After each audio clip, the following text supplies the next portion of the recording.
अस्सलाम वालेकुम student. Islamia boys college chemistry department की तरफ से मैं हूँ आसिफ बाज़ेनी। केमिस्ट्री सेकेंड ईयर में chapter number 14 D and F block elements हम लोग कंटिन्यू कर रहे थे, जिसके लास्ट पोर्शन में हम लोग पहुँचे हुए हैं। पार्ट नंबर 7 है। इस पार्ट में हम लोग इम्पॉर्टेंट ट्रांजिशन एलिमेंट्स या मेटल्स की बात करेंगे जो हमारे कोर्स से रिलेटेड है, इनसे पूरी को कंसर्न करेंगे। इससे पहले मेजर तमाम टॉपिक्स को हम लोग पढ़ चुके हैं। आप उनको रिवाइज करने के बाद इस अच्छे से समझ पाएंगे। ये लास्ट पोर्शन में शामिल होता है और यहाँ पे हमारे पास पहला जो एलिमेंट है डी ब्लॉक एलिमेंट्स का, उसको वेंडियम हम लोग कहते हैं, जो कोर्स रिलेटेड है।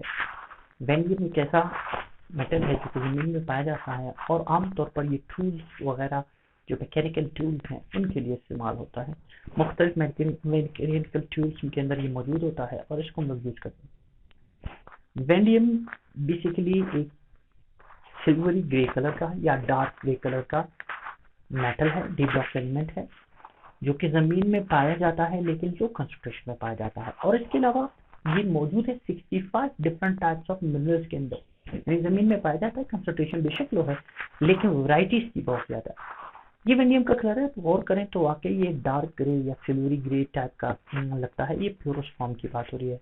जब ये कंबाइंड फॉर्म में होगा डेफिनेटली ये इतना प्योर नहीं होगा और ये कलर में मतलब नहीं होगा। इलेक्ट्रॉन कन्फर्मेशन की बात करते हैं तो हम इनकी शुरू की इलेक्ट्रॉन कन्फर्मेशन नहीं देखते हैं, यहाँ पे ऑर्गन लिखा हुआ है नोबल गैस से। फिर उसके बाद 3d3 यानी शेल नंबर 3 में डी ऑर्बिटल के अंदर 3 इलेक्ट्रॉन मौजूद हैं और 4s यानी एस ऑर्बिटल के अंदर इलेक्ट्रॉन 2 पहले से मौजूद है। ये इसकी इलेक्ट्रॉन कन्फर्मेशन यानी पार्शियली फिल्ड डी ऑर्बिटल के अंदर मौजूद है। तो ये एग्जैक्टली ट्रांजिशन एलिमेंट है।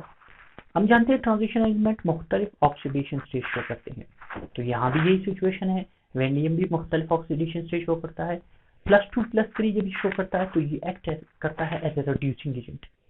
+4 +5 जब एक्ट करता है तो ऑक्सीडाइजिंग एजेंट है, लेकिन सबसे स्टेबल इसकी इलेक्ट्रॉन कन्फर्मेशन +3 है और आमतौर पर ये इलेक्ट्रोनेगेटिव एलिमेंट के साथ कंबाइन करता है। वेंडियम के कंपाउंड कौन से हैं? सबसे ज्यादा मैंने जैसी पहले थोड़ी देर पहले कहा लास्ट स्लाइड में कि ये इलेक्ट्रोनेगेटिव एलिमेंट के साथ कंबाइन करता है, तो यहाँ पे देखिए ऑक्सीजन के साथ कंबाइन कर रहा है। वेंडियम के ऑक्साइड बहुत ज्यादा पाए जाते हैं और बहुत इंपॉर्टेंट है। वेंडियम का जो मोनोऑक्साइड है उसमें वेंडियम +2 ऑक्सीडेशन स्टेट के साथ एग्जिस्ट करता है। ये वेंडियम का मोनोऑक्साइड है, VO के नाम से है और फार्मूला इसका। और वेंडियम का ट्राईऑक्साइड है V2O2 की फॉर्म, O3 की फॉर्म में, ऑक्सीडेशन स्टेट +3 है। फिर उसके बाद वेंडियम का डाइऑक्साइड है VO2, ऑक्सीडेशन स्टेट +4 है। और लास्ट में हमारे पास है वेंडियम का पेंटॉक्साइड जो कि V2O5 है और ऑक्सीडेशन स्टेट इसमें वेंडियम की 5 है। अब याद रखिए जो हमारे पास वेंडियम का पेंटॉक्साइड है बड़ा इंपॉर्टेंट है, इंडस्ट्री में एज ए कैटलिस्ट इस्तेमाल होता है। सबसे इंपॉर्टेंट एक रिएक्शन है सल्फ्यूरिक एसिड की प्रिपरेशन, उसके अंदर एक स्टेप है, उसमें वहाँ पे कैटलिस्ट के तौर पर इस्तेमाल होता है। ये सल्फर का डाइऑक्साइड है, ये वेंडियम पेंटॉक्साइड है, इसको हम लोग ट्रीट करते हैं तो हमारे पास ट्राईऑक्साइड बनता है और साथ में हमारे पास वेंडियम का जो डाइऑक्साइड है वो बनता है, यानी पेंटॉक्साइड डाइऑक्साइड में कन्वर्ट हो जाता है और सल्फर का डाइऑक्साइड ट्राईऑक्साइड में कन्वर्ट हो जाता है। बाद में इसे हम लोग सल्फ्यूरिक एसिड बनाने के दूसरे स्टेप्स में इस्तेमाल करते हैं। तो एक बहुत इंपॉर्टेंट कैटलिस्ट है, यूजेस इसके बहुत ज़्यादा है। फिर सेकेंड हमारे पास जो मेटल है ट्रांजिशन एलिमेंट्स का, उसको कहते हैं क्रोमियम। बहुत ज़्यादा लोग इसको जानते हैं नाम से।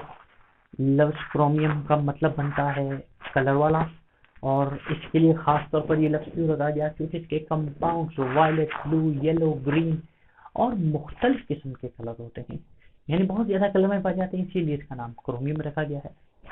याद रखें क्रोमियम, वेंडियम भी कंबाइंड स्टेट में ज्यादा मौजूद था, लेकिन क्रोमियम जो है वो कभी फ्री स्टेट में आपको नहीं मिलेगा, हमेशा ओर्स की फॉर्म में या कंबाइंड फॉर्म में पड़ेगा।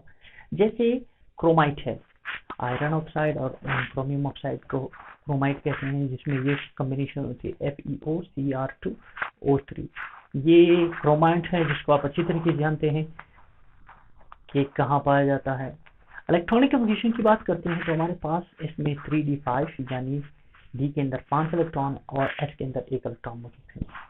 ये मौजूद है साउथ अफ्रीका में, पाकिस्तान में मुस्लिम बाग है और खानाजी में पाया जाता है, डिस्ट्रिक्ट के अंदर मौजूद है। इसको इस्तेमाल किया जाता है मुख्तलिफ इलाज बनाने के लिए। स्टेनलेस स्टील जो हमारे पास होती है उसके लिए इस्तेमाल होता है, क्रोम प्लेटिंग के लिए भी इस्तेमाल होता है।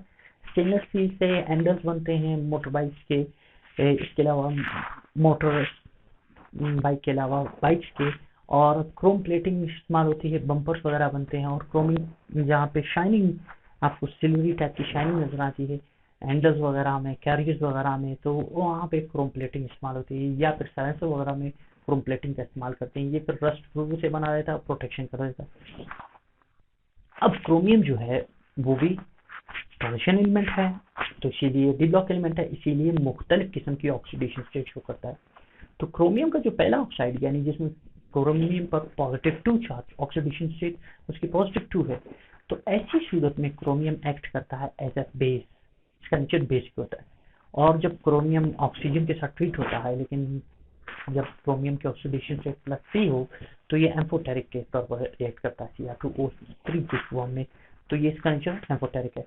और यही क्रोमियम जब +6 की सूरत में ऑक्सीडेशन स्टेट रख के ऑक्सीजन से कंबाइन होता है CrO3 की फॉर्म में, तो ये एसिडिक नेचर रखता है। तो यानी क्रोमियम जब भी इलेक्ट्रोनेगेटिव एलिमेंट यानी फर्स्ट कर ले ऑक्सीजन के साथ कंबाइन होता है, तो वो बेसिक एम्फोटेरिक और एसिडिक नेचर शो कर सकता है।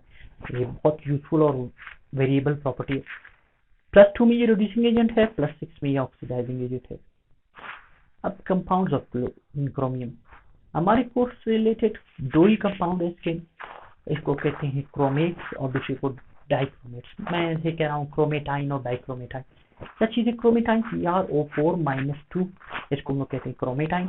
और यहाँ पे देखिए सोडियम पोटेशियम क्रोमेट्स की बात हो रही है, और इस तरह से डाइक्रोमेट Cr2O7-2, इसको कहते हैं डाइक्रोमेट, सोडियम और पोटेशियम के साथ मौजूद है। अब क्रोमेट का एक रिएक्शन हमारे पास मौजूद है, इस रिएक्शन से आपको पता चलता है डबल एडेड एरो से कि ये डायनेमिक इक्विलिब्रियम है, नॉट स्टैटिक है, यानी जो रिएक्टेंट है वो प्रोडक्ट में और जो प्रोडक्ट है वो रिएक्टेंट में कन्वर्ट हो रहे हैं साइमल्टेनियसली। यहाँ पे हमारे पास मौजूद है डाइक्रोमेट, यहाँ पे हमारे पास मौजूद है क्रोमेट आयन, और इस तरफ वाटर मौजूद है, इस तरफ मौजूद है हाइड्रोनियम आयन। अब ये रिएक्शन यहाँ से यहाँ जाता है, तो यहाँ पे क्या सिचुएशन है, यहाँ पे H पॉजिटिव से हमें पता चलता है कि हाइड्रोनियम आयन ज्यादा हो रहे हैं, यहाँ पे न्यूट्रल है, पानी मौजूद है, OH नेगेटिव आयन ज्यादा मौजूद है, तो OH नेगेटिव आयन मौजूद है। अब इस तरफ के जो रिएक्टेंट है यानी जहाँ पे डाइक्रोमेट और वाटर मौजूद है, वहां पे ऑरेंज रेड कलर नजर आता है, और इस तरफ के रिएक्शंस में जब ये ज्यादा हो, कंसंट्रेशन ज्यादा हो, तो इस तरफ हमें नजर आएगा येलो कलर। तो हमें ये पता चल रहा है कि हमारे पास रिएक्टेंट और जो प्रोडक्ट है उनमें कलर वेरिएशन आ रही है। अब अगर हम देखें तो ये रिएक्शन pH सेंसिटिव है, यानी pH के चेंज से रिएक्टेंट प्रोडक्ट में, प्रोडक्ट रिएक्टेंट में कन्वर्ट हो सकते हैं। यानी pH के चेंज से एक ही कंसंट्रेशन बढ़ेगी, एक कंसंट्रेशन कम होगी, या एक ही कंसंट्रेशन चेंज आ जाएगी, एक कलर फर्क कर लें, येलो कलर डोमिनेंट हो जाएगा या ऑरेंज रेड कलर डोमिनेंट हो जाएगा। एक दूसरी ये डायनेमिक इक्विलिब्रियम में, यानी जितने रिएक्टेंट है वो प्रोडक्ट में कन्वर्ट हो रहे हैं 5%, 5% उसी दौरान प्रोडक्ट रिएक्टेंट में कन्वर्ट हो रहे हैं, तो इसीलिए ये डायनेमिक इक्विलिब्रियम। अब हम इसके साथ एक चेंज ले आते हैं, चले हम अल्टर करते हैं इस डायनेमिक इक्विलिब्रियम को, या पीच की सेंसिटिविटी को छेड़ देते हैं। आपको मालूम है जब आप एसिड ऐड करते हैं, चले हम HCl ऐड करते हैं, तो उसका असर क्या होगा, H पॉजिटिव आयन की कंसंट्रेशन बढ़ जाएगी, ऑब्वियसली बात है, pH चेंज हो जाएगा, H पॉजिटिव आयन की कंसंट्रेशन बढ़ जाएगी। जब H पॉजिटिव आयन की कंसंट्रेशन बढ़ जाएगी तो क्या होगा, H पॉजिटिव कहाँ मौजूद है, ये तो इनकी कंसंट्रेशन हमने बढ़ा दी HCl ऐड करने से, ये येलो साइड बढ़ गया। अब गौर करें, जब इसकी कंसंट्रेशन बढ़ जाती है तो असर क्या होगा, असर ये होगा कि जो रिएक्टेंट यहाँ पे मौजूद है वो रिवर्स चले जाएंगे, और हमारे पास ये जो पोर्शन है क्योंकि इसकी कंसंट्रेशन ज्यादा थी, तो उस शिफ्ट को, उस कंसंट्रेशन अमाउंट बढ़ने को कम करने के लिए रिएक्शन को रिवर्स जाना पड़ेगा ली-शॉर्टेज प्रिंसिपल के मुताबिक। फिर यहाँ पे हमारे पास ऑरेंज रेड या ऑरेंज कलर ज्यादा समाया होगा और शिफ्ट होगा लेफ्ट साइड पे, और ऑरेंज कलर नजर आएगा अगर हम लोग ऐसे ऐड करें तो।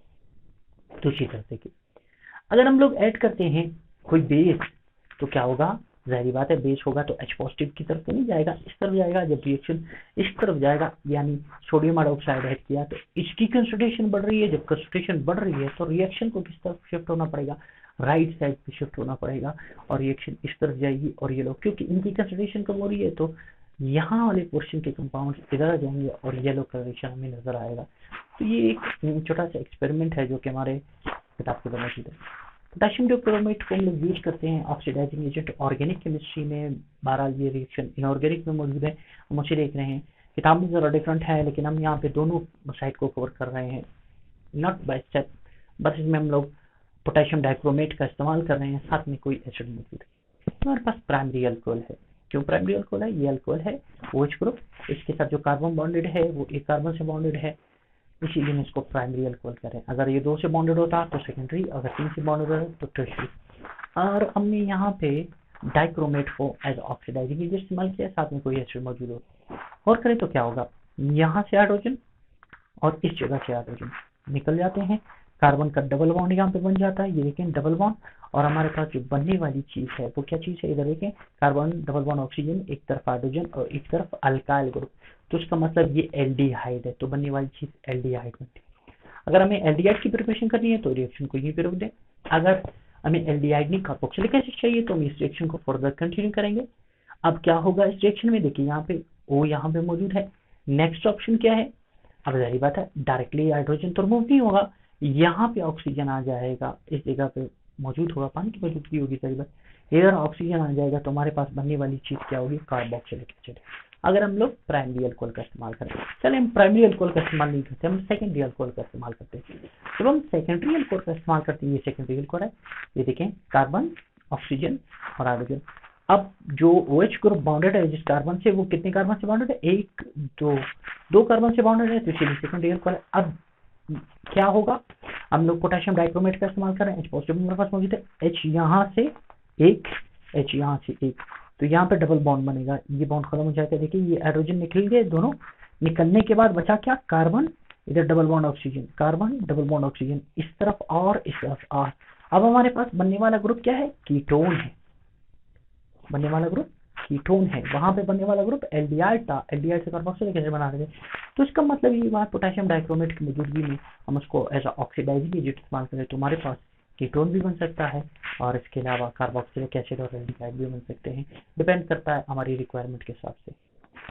Well, thank you very much, that's end for it, that's it, see you later, अल्लाह हाफिज़।